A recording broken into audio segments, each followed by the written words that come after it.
ഇന്ന് തന്നെ ഡൗൺലോഡ് ചെയ്യൂ. കാണൂ നിങ്ങളുടെ ഫേവറേറ്റ് ഷോസ്. പപ്പി, ആ സ്റ്റെപ്പ് ഇങ്ങനെ ആക്കിയാ എനിക്ക് കുറച്ചുകൂടി എളുപ്പമായിരുന്നു. സത്യക്ക് അറിയാവുന്ന രീതിയിൽ കളിച്ച് ഞാൻ അത് ഫോളോ ചെയ്തോളാം.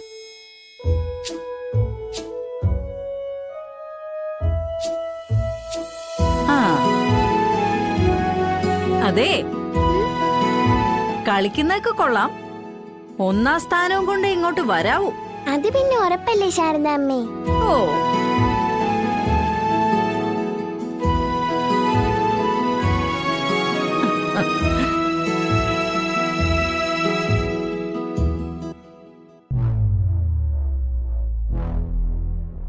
ശ്യാമേ, നീ പറഞ്ഞതൊക്കെ ശരിയാ. പക്ഷെ ഈ അവസ്ഥയിൽ നമ്മള് ഇതുവരെ പറഞ്ഞു തീർന്നില്ലേ?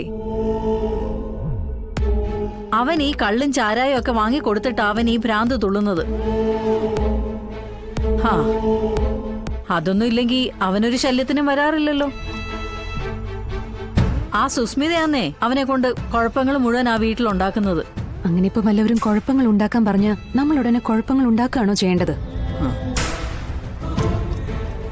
ആ പറയുന്നവൻ എന്തുദ്ദേശത്തോടു കൂടിയാണ് ഇതൊക്കെ ചെയ്ത് ഒപ്പിക്കുന്നതെന്ന് ഒന്ന് മനസ്സിലാക്കണ്ടേ? അതില്ലെങ്കിൽ പിന്നെ ആരെ പറഞ്ഞിട്ട് എന്ത് കാര്യം? ഞാൻ പറയുന്നത് നീ ഇനി അങ്ങോട്ട് പോണ്ടെന്നാ. കുടുംബവും ഭാര്യയൊക്കെ വേണമെന്ന് അവന് സ്വയം തോന്നട്ടെ. അപ്പൊ അവൻ താനെ വന്നോളും. അങ്ങനെ അവനെ നന്നാക്കി എടുക്കാൻ പറ്റൂ. ഇനി ചിലപ്പോ അതിനുള്ള അവസരം കിട്ടുന്നത് ജയിലിനകത്തുള്ളവർക്കായിരിക്കും. മനസ്സിലായില്ലേ? അവിടെ ഉടനെ തന്നെ ഒരു റെയ്ഡ് നടക്കാൻ സാധ്യതയുണ്ട്.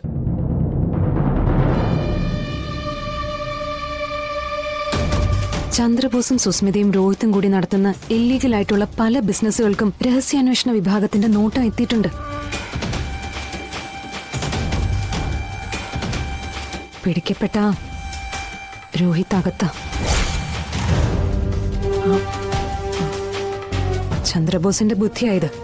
എല്ലാ ചുമതലകളും രോഹിത്തിനെ ഏൽപ്പിച്ചുകൊണ്ട് രോഹിത്തിന്റെ പിന്നിൽ നിന്നുകൊണ്ടുള്ള കളി. പിടിക്കപ്പെട്ട പോലീസിന്റെ മുന്നിലേക്ക് ഇട്ടുകൊടുക്കാൻ ഒരാള്, അതായിപ്പോ രോഹിത്. ചന്ദ്രബോസിന്റെ തന്ത്രങ്ങൾ ഫലിച്ച രോഹിത് ഇന്ന് അറസ്റ്റ് ചെയ്യപ്പെടും. കുഞ്ഞിച്ചപ്പോ രോഹിത് കണ്ടില്ലേ അമ്മ? ഇത്രയൊക്കെ ചെയ്തിട്ടും അവനൊരാപത്ത് വന്നു എന്നറിഞ്ഞപ്പോ ഇവളുടെ സ്വഭാവമേ മാറിയത് കണ്ടോ? ഇത്രയും നേരം സംസാരിച്ച മുഖമാണോ ഇവൾക്ക്? അത് പിന്നെ അങ്ങനെയല്ലേ മോളെ വരൂ.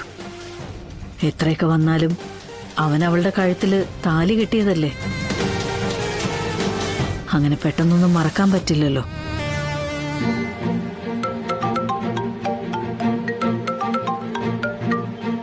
ഹലോ,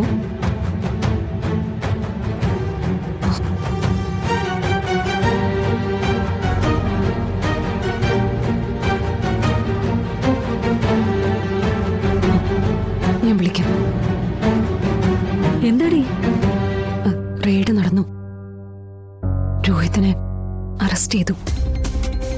അയ്യോ ഈശ്വര, അയ്യോ കുഞ്ഞിച്ചി, അമ്മ.